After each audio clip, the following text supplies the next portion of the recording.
iglesia del Señor, casa de Dios, puerta del cielo, Él la llamó su casa de oración, porque esta es la iglesia del Señor, porque esta es la iglesia del Señor.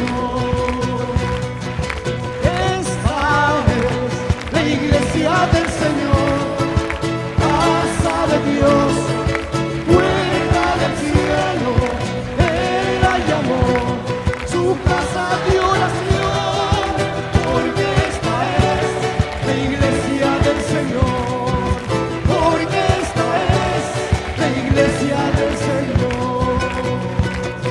Aquí se siente la presencia de Dios, aquí se siente la presencia de Dios, se siente el fuego del Espíritu Santo, se siente el fuego del Espíritu Santo.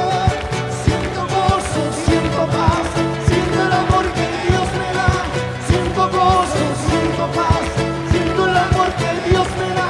Aquí se siente la presencia de Dios, aquí se siente la presencia de Dios.